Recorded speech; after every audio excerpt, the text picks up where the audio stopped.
Welcome. All right, we are recording now, so I officially start the session. It's my great pleasure to welcome Professor Marika Taylor from the University of Southampton today, and I'll just give a brief introduction to Marika, and then we will hear about her talk. Professor Taylor studied physics and theoretical physics at Cambridge and did her PhD entitled Problems in M-Theory at Cambridge, supervised by Stephen Hawking. She then was a postdoc fellow in Cambridge and Utrecht and joined the Institute of Theoretical Physics at the University of Amsterdam in 2004. In 2012, Professor Taylor joined the University of Southampton, and as of 2018, she is Professor of Theoretical Physics and Head of School within Mathematical Sciences at the University of Southampton. Her research interests include all aspects of string theory, gravitational physics, and quantum field theory. Today, however, she's going to talk to us about implicit bias in physics. Professor Taylor, thank you very much for joining us today. The floor is yours. Thank you very much. So let me just start sharing quickly.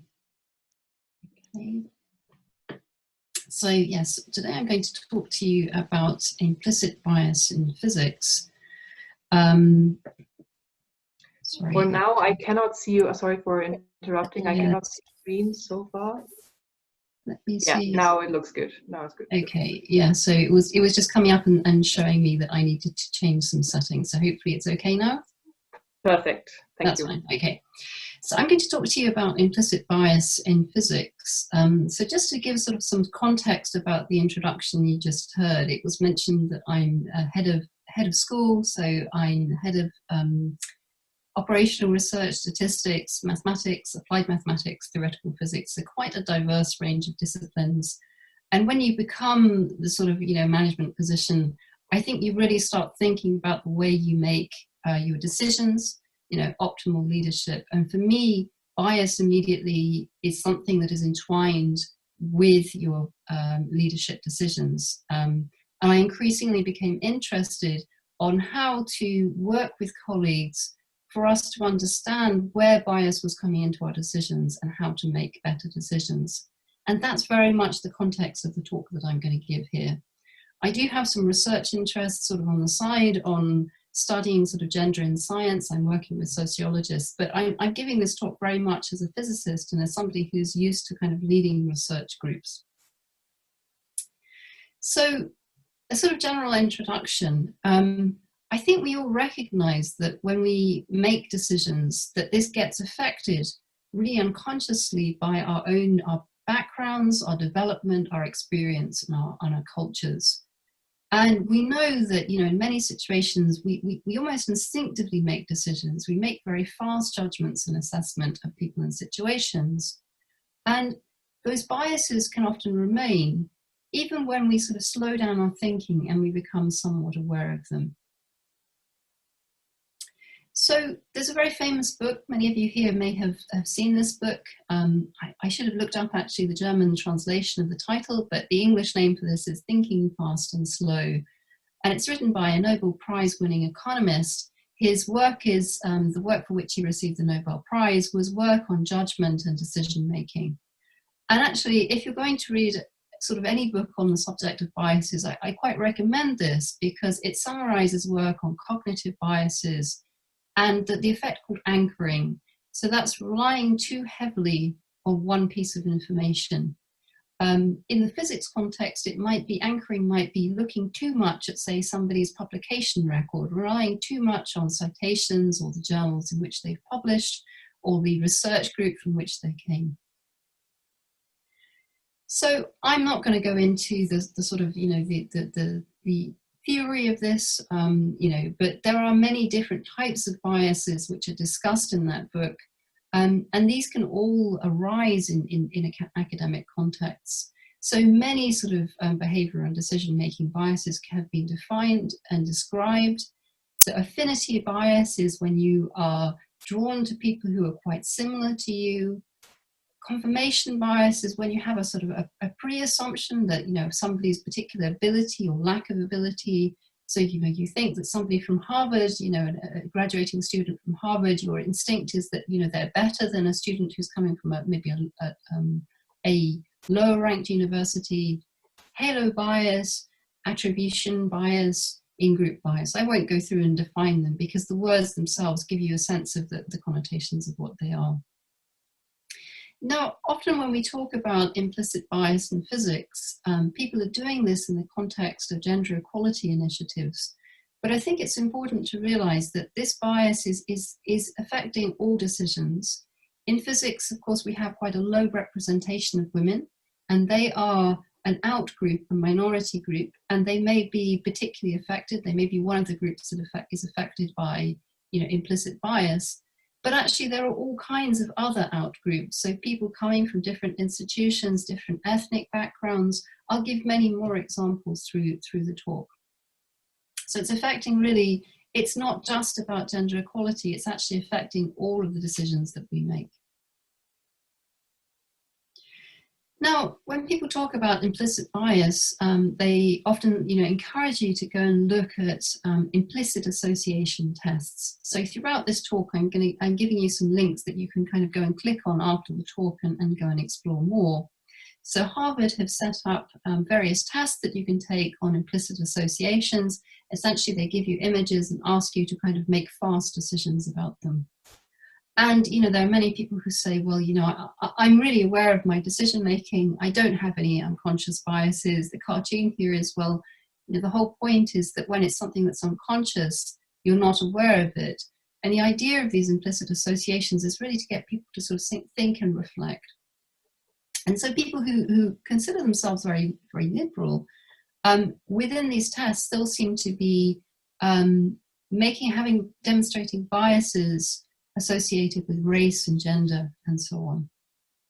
Now, one has to be a little bit careful about the sentence I've just made. What do I mean by bias here? Well, actually what's being done in this test is that you're measuring associations between images and words, and you're asked to do this in a timed way. So it's really testing, the associations you make when you make fast decisions. And what is found is that people who participate in these tests, typically, if you ask them to pick up images of scientists, they will disproportionately pick white men. If you're looking at people who are, say, underachieving, they will rather frequently pick out characters who are obese. Now, again, we have to be very careful. This is testing what you do with your fast thinking. It doesn't mean to say that, somebody who kind of clicks through and associates science with a white man, that, when they make decisions about appointments or who they hire for their group, that they're going to go primarily for white men. What it's doing is it's probing your instinctive sort of fast thinking. You're almost reflecting that the majority of people you see doing, physical sciences are white men. So it's not actually testing your slowly thought through decisions. So it's often criticized, these tests, in the sense that this is not reflective necessarily of the decisions that you will actually make, because the decisions you will make will be much more slowly thought through. But nonetheless, it can still bring to the fore things that you might not have thought, that you might have sort of thought, hang on, I know that many different groups of people can do science as well as white men, but you will instinctively still pick out the white male as the people who are scientists. Okay, so within academia, there are many studies related to bias. A lot of them are in the context of gender equality. There are, other studies as well. If you're interested in looking at, reviews of these studies, again, I've given you links through this talk. So the link given here is a kind of a collation of a number of studies. Some of these you may have heard of. They've been very heavily reported. So there's a study from 2012, I think extremely heavily reported. So this is a fictional sort of advertisement for a senior lab role in the US. And male applicants for this fictional job were rated higher than female applicants. They were offered a higher salary.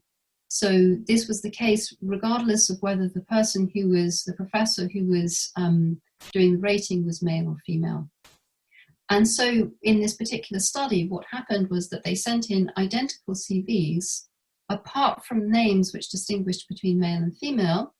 And then, you know, the people who received, the professors that they sent it to, were asked to say, well, you know, how would you rate this applicant and what kind of starting salary would you offer them? It's very much a US-based study because, of course, in Europe we tend to have quite, you know, fixed salary scales in any case, you know, whereas in the US, in the academic job market, you know, negotiation of salary is a crucial point.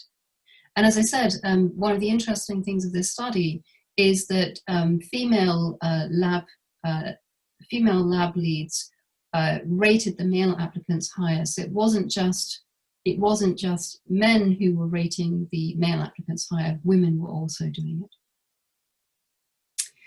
Other research studies, so that was an example, it's I think a widely reported study.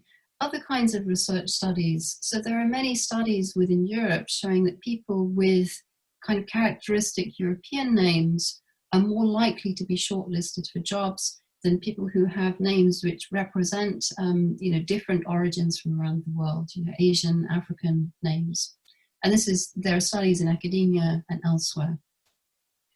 Another topic which has been under considerable study in recent period is peer review for grant proposals. So there are studies that looking at blind review, where you remove the name of the principal investigator, or where that's not feasible because you really do need to evaluate the track record of the PI to know whether they can deliver the project, separating out the proposal and the PI significantly changes the success rate of women.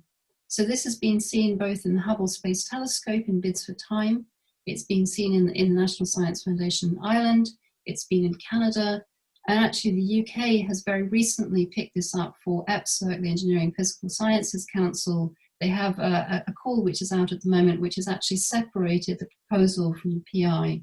And so there's an ongoing sort of, you know, process, and it's going to be interesting to see whether there's a significant change in the success rate both of women and of other minority groups. Again, if you'd like to see more studies of unconscious bias in the context of academia, there's a link below to a group in Canada who have actually collated these. Now, here we're talking primarily about research, but of course in universities, research and education are intertwined, and increasingly, you know, your education, your evaluation for teaching plays a considerable role in your career development as well. There's been evidence for many years that evaluations of courses by students are biased.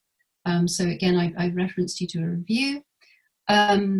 You know, an example of this, which is again quite well known, is suppose you give an online course.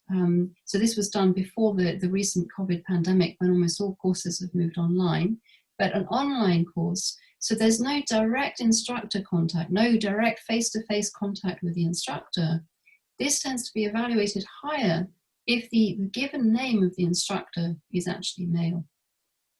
But again, the evaluations, it's really not just a gender issue. So in English-speaking countries, non-native speakers tend to have immediately lower evaluations than native speakers of English. There are factors that are relating to race, to gender and sexual orientation. There is disability plays a role, age plays a role. So somebody who is, older, distinguished academic tends to have immediately a higher evaluation than somebody who is perhaps younger. People who present themselves overtly, that their religion is manifest. So people who are, for example, wearing, symbols of a religion, this can feed into the student's response to them. So, having talked about the studies of research and studies and research into bias in academia, let me sort of talk a bit about the way that we see biases presenting within a physics context. So often when we go to sort of courses on unconscious bias, which are developed, by external consultants, the examples that are given may not seem quite so relevant to academia. So we need to recognize the bias that we have, essentially to make optimal decisions and judgments. And in the academic context, the typical kinds of cases that we are making, the most crucial decisions, well, the single most crucial decision we make is, of course, when we're making shortlists for positions, for academic positions, and for grants, because these are really the defining things that allow people to progress in their career. Then at a sort of things which contribute to this are things like creating balanced conference programs, of course, in the context of peer review for journals as well. So we really, to make optimal decisions, we want to recognize the biases that we might have.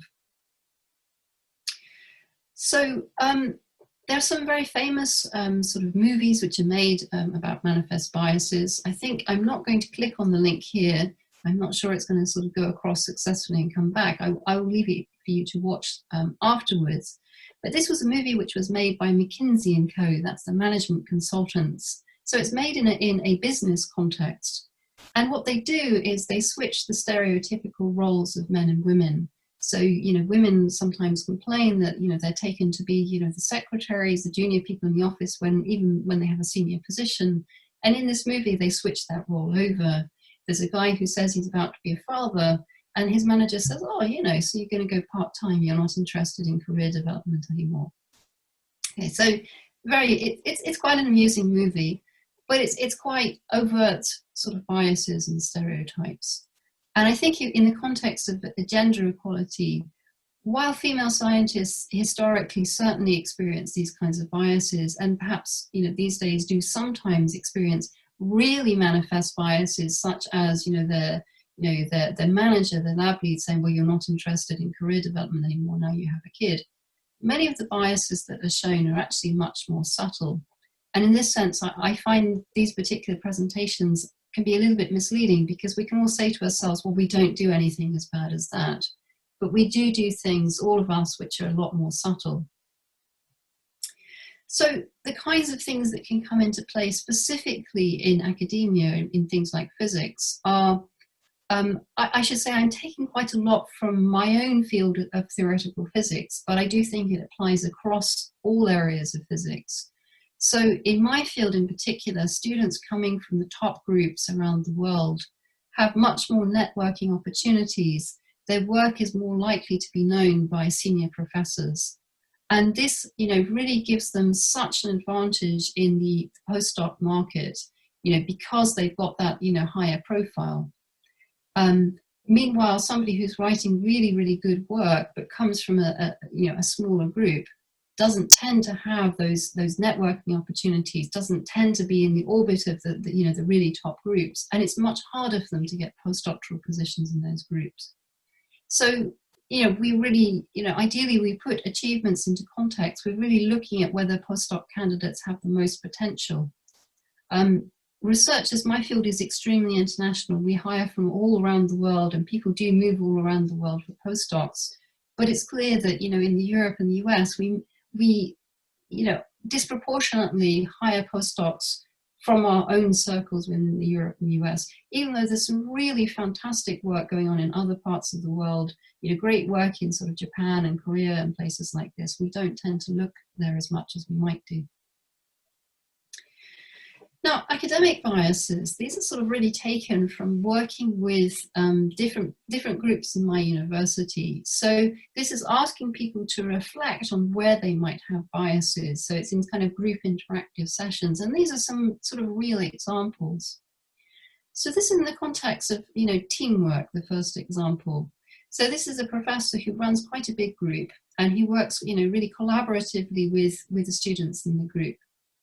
And on reflection, realizes that in that big group of students, the students have been implicitly assigned roles. So one seems to be contributing a lot to writing the papers and then going to present them at conferences, while another does a lot more of the behind the scenes data analysis work and doesn't tend to get out there and actually present at conferences.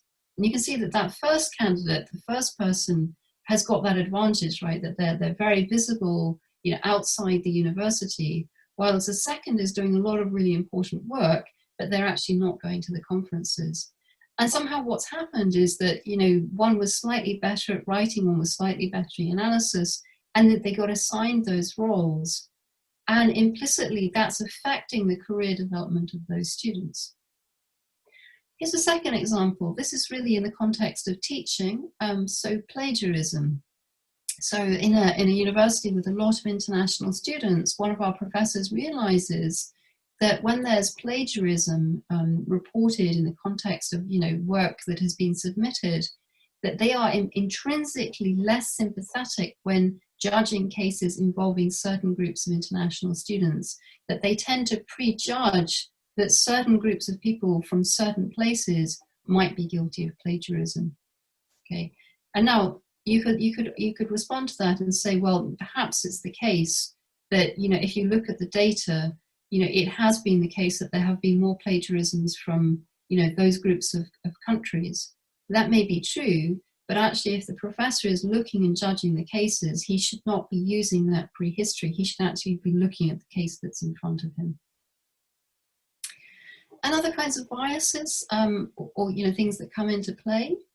So one of our academics sort of said, you know, actually, I feel really bad about this, but I don't follow a religion, and I find it really hard to work with scientists who have quite strong religious beliefs. So he was thinking of this in the context of somebody who was a member of an evangelical church, you know, really practiced his religion and was quite open and talked about his religion.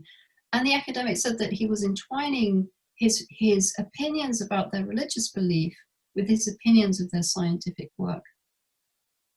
A final example, one of the professor admits or comments that they feel actually really quite uncomfortable and awkward interacting with students who present very openly as gay. So it's something, you know, he perhaps it affects them because he doesn't feel as comfortable talking to them, maybe doesn't spend as much time with them as he would with other students. So that's people who've actually reflected on what kind of biases they might have. Now let's turn it round and say, what about people who've experienced biases? Here's some more examples. So this is pastoral roles. So of course, a very common kind of comment made by female academics in areas where there aren't many women is that they get steered into pastoral roles because, you know, they seem to be good at it. But it doesn't just happen to women. We had this raised actually by a man as well. So we've got a male academic who's the father of 4. And he said, you know, he's implicitly kind of being steered into taking on roles such as student welfare because of his family's circumstances. They're like, okay, you know, you're used to dealing with teenagers, you're going to be great at student welfare. And that was not actually the route that he wanted to take. It was a route that he felt he was pushed into. Another sort of very interesting and difficult challenge, I think, for us in physics is people who work part-time. So scientists who work part-time feel that they're overlooked for career progression, for, you know, leadership roles, for coming up and running their own labs. They're often considered to be not so serious about their careers. So physics is an area where people tend to work very, very long hours, and somehow, you know, those who say, you know, no, I'm really only going to work, you know, 3 or 4 days a week, you know, they're not considered by some people to be so serious about their careers. Other experiences of bias, so a very commonly heard thing is on committees. So minority groups don't feel that their voices are heard. So often it's perceived that the senior men on the committees are dominating the agenda and the conversation. I should say, actually, you can flip that round. So if you have, you know, a lot of women in the room, they can also dominate the agenda and the conversation. It just happens in many universities, or it happens in many universities, that the gender balance is such that there tend to be more men there. And those who are in minority groups of whatever kind may not feel their voices are heard. Actually, in a university context, we could cross out men, and it could be something else. You know, if you have a senior committee in your university, which is dominated, say, by engineering, You may feel that the sciences don't get a voice in that committee, or vice versa. You might feel if it's dominated by, say, the humanities and the business school of your university, again, scientists might not get a look in. Mentoring and support are another big one. So people who are, again, from minorities in their particular areas tend to feel that senior academics have affinity bias. That is, that they champion, they mentor, they support disproportionately the staff who are more similar to them. Now let's come to the sort of, very small kinds of biases. So microaggressions. So the definition of this is something which is an indirect, a subtle, and unintentional discrimination against a marginalized group. And it's often a very, very small thing. So, the picture which is shown on the right-hand side is of somebody who, is not of European ethnic origin. And it's quite a common sort of occurrence that people mix up students and staff who are not, of European origin, saying that you all look alike. It's not intentional, it's not intended to harm. It's something that marginalized groups often don't feel able to raise because it seems individually quite, trivial that you mixed up two students in a class and you keep mixing it up. But actually the individuals impacted on it can find it has quite high cumulative impact. It makes them feel they don't belong. Even if individually each of the incidents sounds so minor that it would seem sort of so trivial that they shouldn't actually raise it.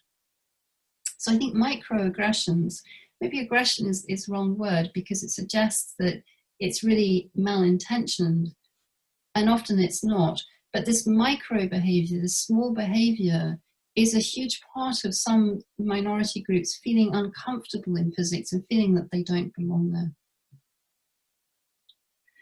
So this is kind of a short sort of, a pass through recognizing biases. And in this, I think I've implicitly sort of talked about, working with departments of trying to get people to recognize biases. We do various kinds of, group work in sort of training sessions to actually get people to sort of think about where they might actually have biases and why that comes in. And then the next thing we do is my step 2 here, to think about, okay, well, once you've recognized this, how can you actually address it? So, that professor who felt that he was being prejudging plagiarism cases, of course, he could then go away and actually say, be quite careful to really not prejudge just based on the country of origin of the student involved. So in some cases, once you recognize that bias, you yourself, by kind of careful thinking, can actually correct it. In terms of, more generally, strategies for addressing bias, there's quite a lot of, studies and research on this. So the League of European Research Universities has a really nice, extended paper on implicit bias in academia, both on studies about how, what kind of things happen, but also about interventions, things you can do to actually address bias. And more generally, this is not specifically for academia, but there's a nice report by Cook-Ross about, addressing bias in workplaces. So again, a lot of these things are about thinking slowly and trying to make the best decisions you can. So practically, in an academic department, what can we actually do? So policies and procedures, that's often a part of gender action plans these days. And it applies much more generally than that. It's not just about gender, it's again about optimal decisions in every context. So you can review aspects of recruitment and promotion right from the stage you advertise through to shortlisting, interviewing, offering positions. So in some parts of the world, including the UK, it's quite common that we at university level, at research council level, we monitor applications, shortlist, job offers, promotions. We monitor not just by gender, but also by race and other minority characteristics. And then you start exploring where there look to be significant discrepancies. So in the last couple of weeks, we've had the UK Research Council's report their figures for grant awards. They break them down not just by gender, but also by ethnicity. And it's increasingly clear that the success rate is substantially lower for different ethnic groups than it is for white European sort of background scientists. So really, really substantial sort of gaps. It's quite recent in the UK that kind of analysis has been done, not just by gender, but by other minority characteristics. Again, the monitoring, it sounds a very passive step. And if you just record the data and don't do anything with it, of course it is a passive step. But the really important thing is to actually think about the data. In some cases, nobody expects you to have a 50-50 sort of split by gender in physics, because that's simply not what the pool is. If you're advertising, a professorship, you're not going to get 50% women. But if it's not reflective of the pool of applicants in, quantum technologies, if it's substantially lower than that, that's time to explore. If your other parts of the world, if other parts of Europe are actually managing to hire more minority groups than you, that's a time to explore and have a think about what they're doing that you could also do. There are many places in which bias implicitly comes into the recruitment procedure. So I think throughout academia, recommendation letters play a huge role. And this is something which is quite special to academia in a way that it isn't to business. Recommendation letters, particularly for people early on in their careers, play a very substantial role. Whereas in commercial contexts, companies tend to rely on their own assessments of candidates. And of course, there are many studies on bias in letter, particularly gender bias, because that's particularly, in a sense, easy. It's quite a binary thing to study. But there's many other ways in which bias can come into letters. So I don't intend you to sort of read this in detail here, but I think this is a really great thing which was produced by the University of Arizona. So it's saying, okay, you're writing a reference letter for a woman in the context of a academic job offer. There's really interesting things. So typically letters for men are longer, they talk more about research, they're much more professional, and they are much more positive, superlative. So women tend to be conscientious, hardworking, whereas men tend to be excellent, outstanding. I really think reading this through in detail is really interesting. When I first looked at this, I went back and looked at my own letters and realized that even as a female scientist, I don't use about my female students enough of the adjectives of excellent and outstanding. I tend to use the adjectives of hardworking, independent, and diligent more than I should do.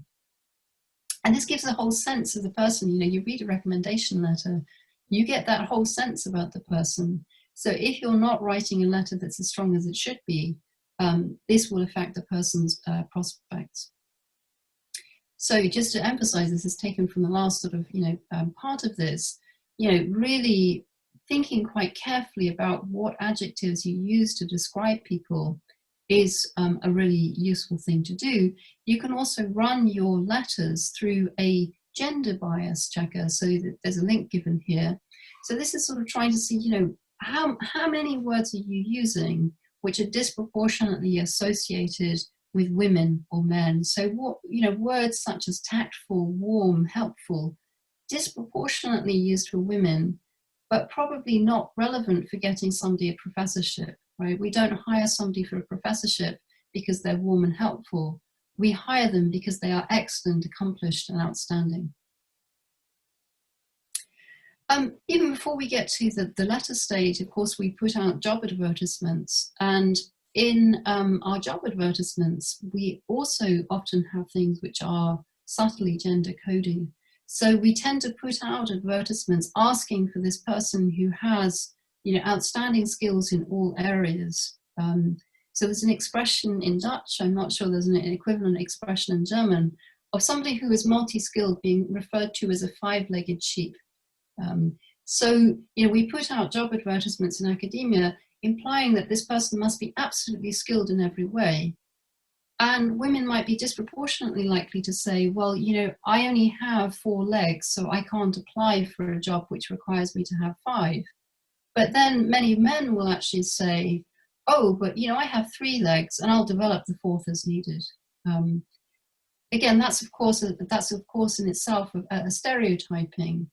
But thinking quite carefully about what we put in a job advertisement, it's really interesting that actually, if you want to widen the pool, just changing your job advert actually has a really surprising effect on encouraging more people to apply for you. So even before we get into actions like reaching out to mailing lists that target women and minority groups, actually just the advertisement itself can encourage more people to apply. Now, increasingly, grant and fellowship panels are using unconscious bias training and briefings. And again, I've given you some lists. I'm not going to click across to YouTube here, but you can go and look at these. The ones I've linked to are the ones which are prepared by the British Royal Society, because they've been, I think, quite heavily used, not just by the British Royal Society, but in other contexts as well. What I particularly like about the Royal Society presentation, so this is the latter reference here, the PDF, I've just extracted sort of several bullet points here, is that it really does emphasize this point about, thinking slowly about decision making. So they say, try not to rush your decision making. Think carefully about the reasons you're making, that this might be, you might have actually just implicitly made that decision, and then you're looking for reasons to justify it. Everyone is likely to be to have issues of being, to have their own implicit biases. So we would all like to think that we are more fair and we are less prejudiced. But actually, we can't all be more fair and less prejudiced. So we have to kind of be in a sense, honest and reflective with ourselves.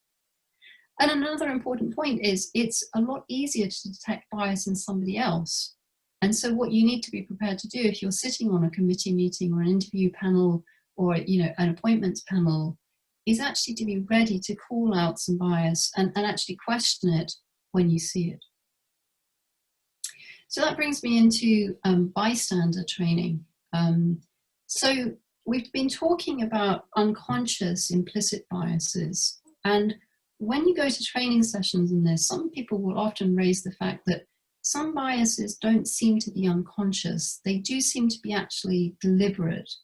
And, unfortunately at times, there is misconduct in academia. You can have people who are maybe pushing their groups too hard to the extent that it could be called bullying, that they are trying, they're very competitive and they're trying to sort of, really push out the papers, and that the lab leaders can be sort of pushing the groups too hard.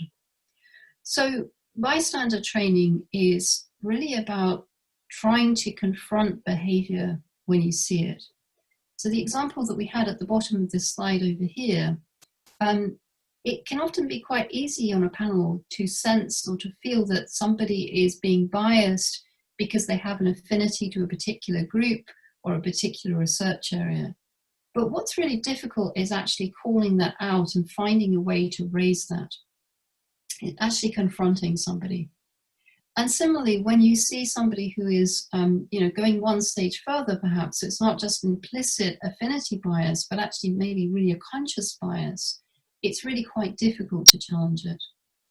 So bystander training, the name of that, it was originally kind of designed and developed in the US in the context of harassment, sexual misconduct, both in universities and elsewhere. So students being harassed, students, experiencing sexual misconduct. But nowadays, what's meant by bystander training is a much broader scope. So it's really about confronting behavior when you see it. So the Imperial College Equality, Diversity, Inclusion team are, really fantastic and really have a lot of resources and a lot of training that they've developed. And one thing that they have been working on is bystanders. So again, it's, not without looking in detail at this particular slide, they're sort of talking about the different things that you can do when you see poor behavior. So first of all, you might just directly intervene and say, this is not okay. But sometimes you might not feel comfortable doing that, especially if you are quite junior yourself. So you might try a distraction technique. You might try and sort of de-escalate or move across. You might delay. So the example I just gave about being on a grant panel and being uncomfortable that somebody has an infinity bias, you might deal with that. You might sort of leave it at the time of the first discussion, but then try and bring back the discussion of this particular case later in the day. So you might reflect on it and come back and do it. In the context of something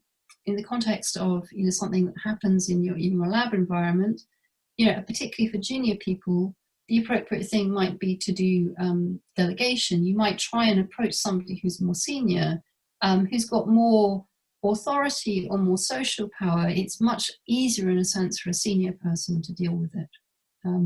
I think that the main goal of really bystander is just to try and encourage people to raise things that are not okay. So particularly from junior people to say, okay, if you're experiencing things, tell somebody, tell departments so they can actually start acting on it. So if, for example, you've got a lot of microaggressions, a lot of individual small things, go and tell a more senior member of staff and things can actually start to happen. In a sense, it's a healthy thing when people start reporting issues. That can often be a sign of a more healthy department than if there's actually nothing whatsoever reported. Now, as I come to sort of my last slide or so, I've really talked about several different kinds of training. So one of the issues in training scientists about these issues is that many scientists, perhaps correctly, have quite low opinions of training courses on issues of bias. They feel they might be irrelevant to academia. A lot of the examples which are presented are just not, out of context for academia. They might be full of sort of jargon and management speak. So what we've been trialing in my university is having scientists working directly with management coaches and human resources teams. So you're using the expertise and the resources that they have, but then you're taking that and you're designing training which is directly useful and relevant for their disciplines. It's picking up on the issues which arise in specific disciplines. So computer science, chemistry, biology, there are different issues, different cultures, different practices of working in different kinds of labs. And actually trying to work directly with people in those disciplines, you get more useful training. So this kind of training certainly incorporates addressing bias, but actually it's about good leadership, it's about making optimal decisions, it's about working together in a way that you get the best possible results, that your team works together the best and you achieve the best you can.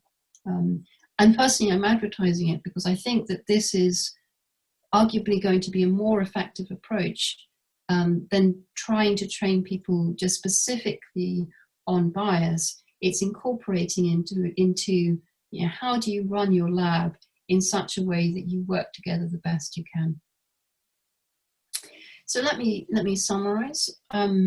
Implicit biases are pervasive. We would all like to believe that we don't have biases, but almost certainly we do. Implicit bias is distinct from explicit conscious bias, but they tend to be entwined. And they're entwined because as soon as you've identified in yourself that you have an implicit bias, now it's become overt, and the onus is on you to sort of really think about ways that you're going to deal with this. Like my examples of people who've realized that they treat students who are openly gay, they're not comfortable with them. Once that professor's realized that, he has to think about how he's actually going to make sure that his students don't actually have disadvantage just because of his own discomfort. All of us generally favor our own in-groups. Sorry, it's a bit of a jargon term, but it's people who are sort of similar to us, people who've got similar experiences, background and so on. And we kind of like to think that because we're highly educated scientists that we won't do that. But actually that's not what the studies do. It's still, implicit bias is still there regardless of all our levels of educational attainment. But what we can do is by becoming much more aware of our own biases, we can make our own strategies for addressing them. We can think slowly, we can make better decisions, and we can make better judgments. And again, the goal of this, I guess I should have had somewhere on these slides, big companies, big multinational companies, invest money into diversity, not because they think that this is for the social good, but because they believe and know that this will actually help their performance. So in commercial contexts, it's demonstrated that having diverse teams, demonstrates better outcomes in terms of profits. Ultimately, the idea here is that, by becoming aware of biases, making better decisions, what we're doing is we're saying we're going to make good appointments for our groups, our research groups. Our research groups are going to be, work together well. They're going to be even more successful. And so there's going to be a reward for it for us. It's not just something that we're doing because it's morally right. It's actually something that's going to be good for us and for science as a whole. So let me stop there and take questions. Thank you. Thank you very much for that really illuminating talk.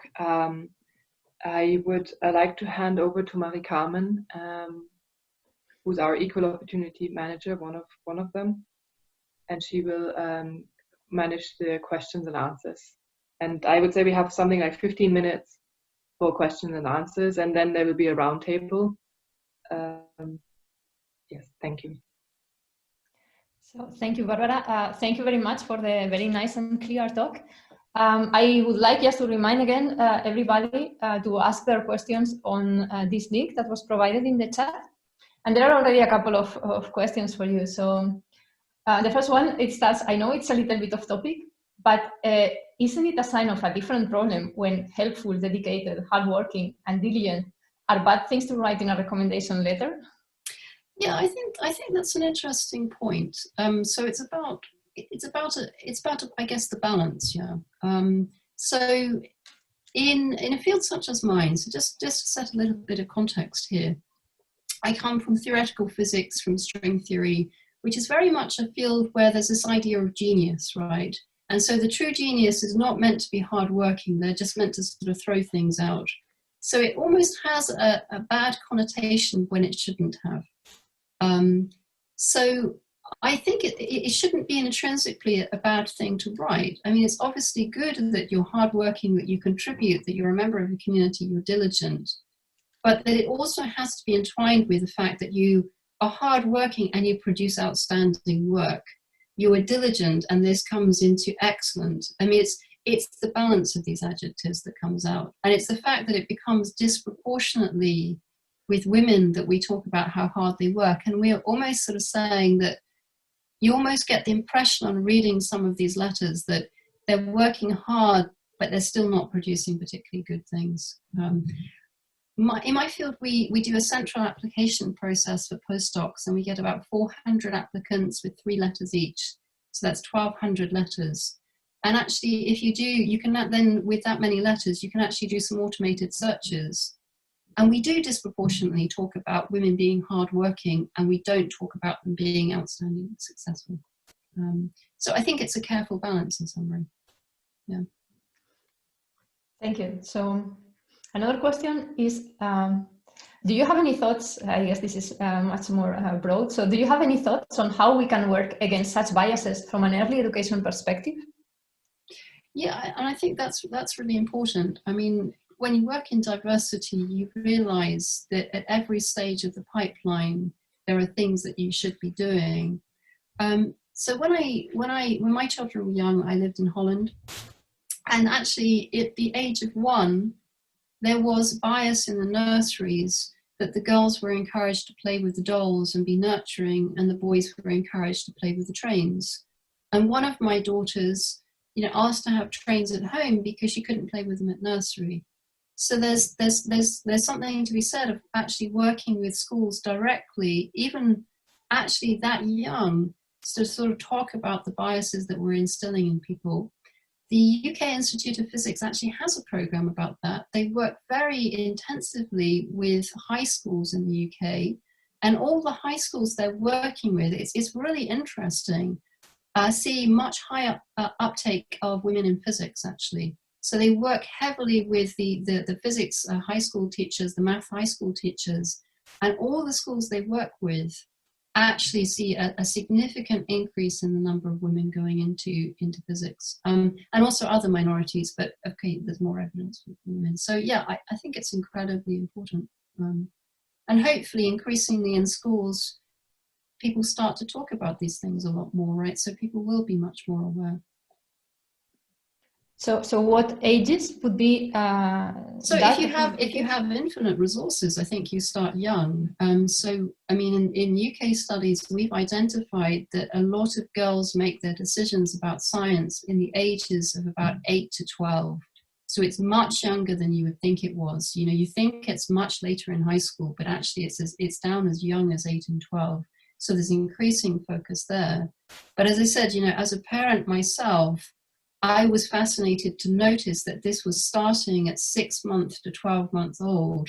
And I had to go and have conversations. And to be fair to the nursery teachers, they were really receptive about this. And they did actually start sort of getting the, you know, encouraging the girls to go and play with the trains and the boys to come and play with the dolls, but that it was actually built in. The Dutch toy shops, by the way, are also split into the rows of the dolls and the rows of the Legos. And we were explicitly told one day, you know, no, you're in the wrong section because you've got 2 little girls. You shouldn't be looking at the Lego. So yeah, I think there's a lot to be done, but with limited resources, I guess you try and target. Again, I do find fascinating. I'm not sure to what extent it's been done in different parts of the world, but this, if you've got the resources, intensively working with the high school teachers in maths and sciences, that seems to help the uptake of science by the minority groups. So thank you. I don't see any question at the moment, but there is an appreciation message about that this was a great talk, covering all the important aspects and conveying the message in the correct way.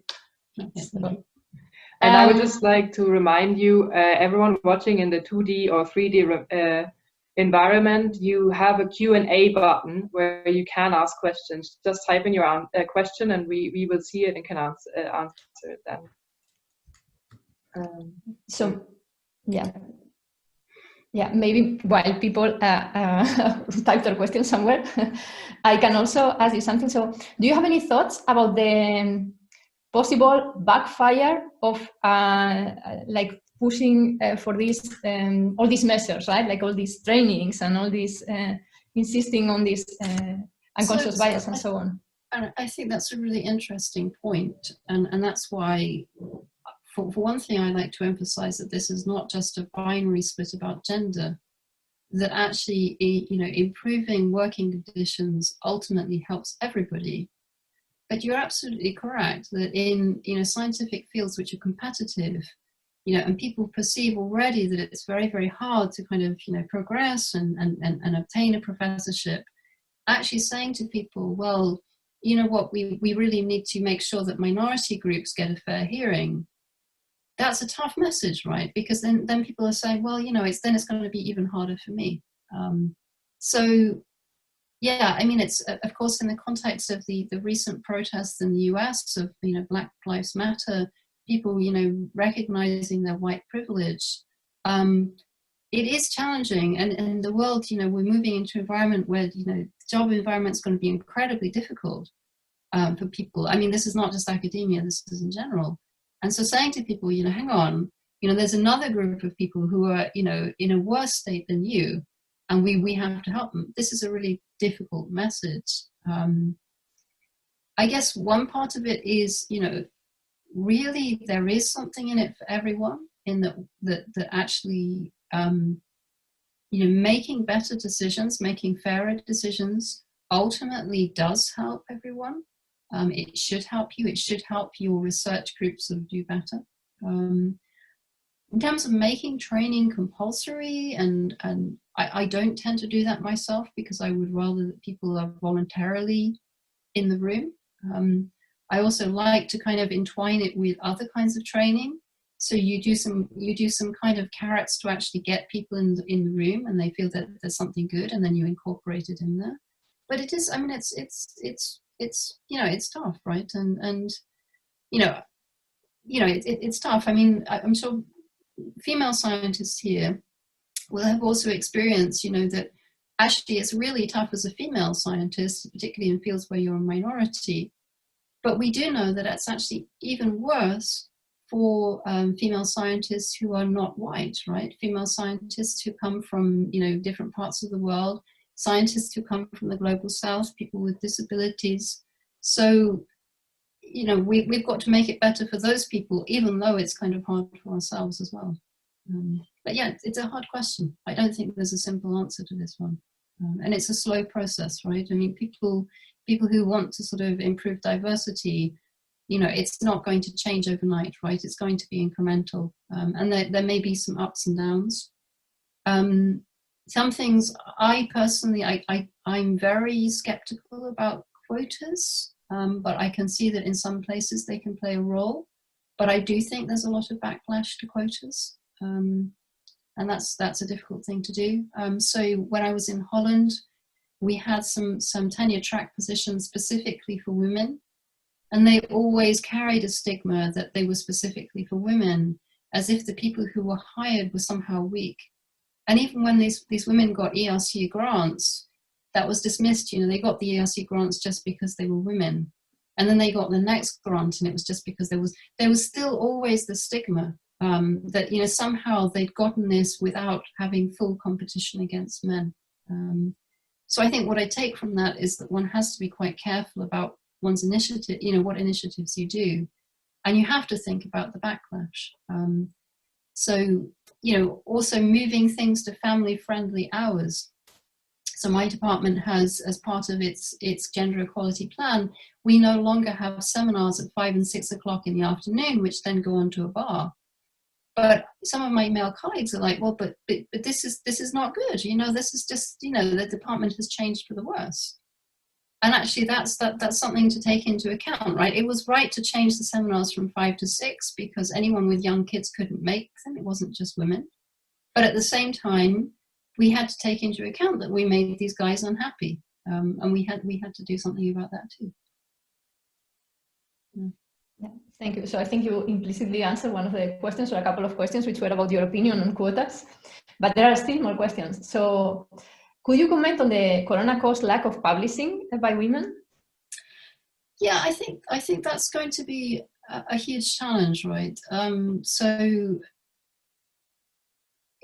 What worries me about this is that in the short run, we will talk about it and we'll remember it, but 2 or 3 years down the road, when it starts to we start looking at people for kind of ERC grants, we're going to kind of forget about this again.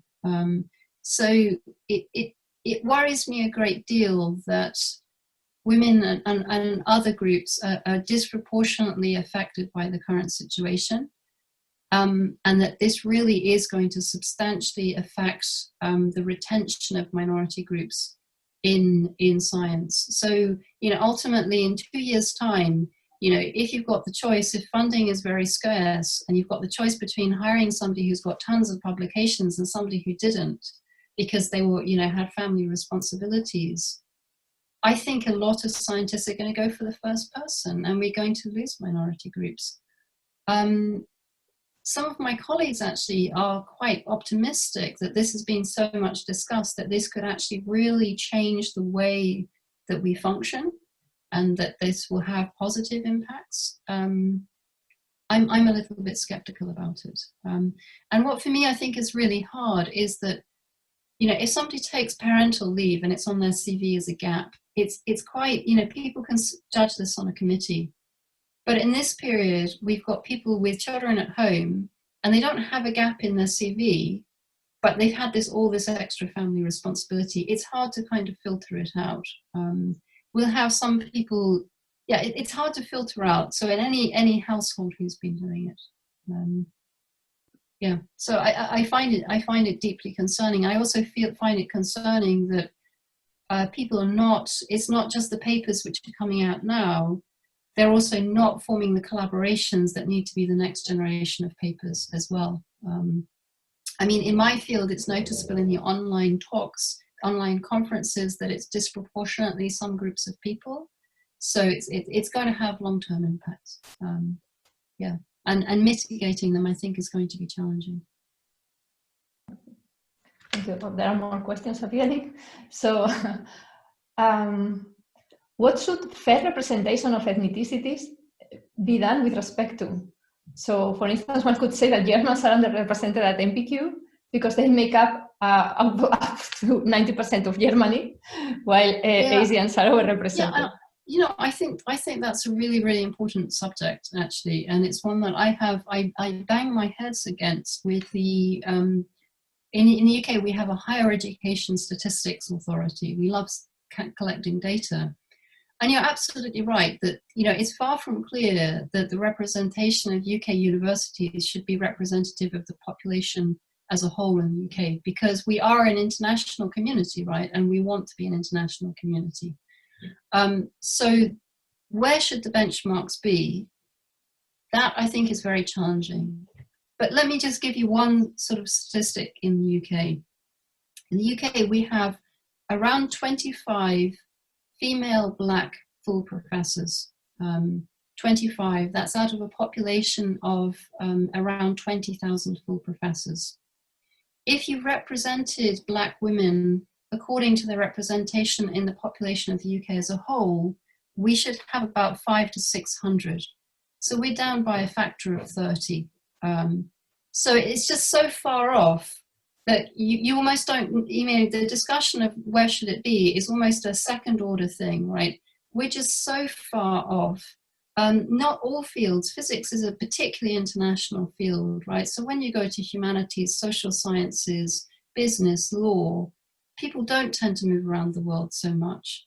And so the fact that you really have no Black women there, and people moved, of course, to the UK from Caribbean countries many decades ago. They've grown up in the UK.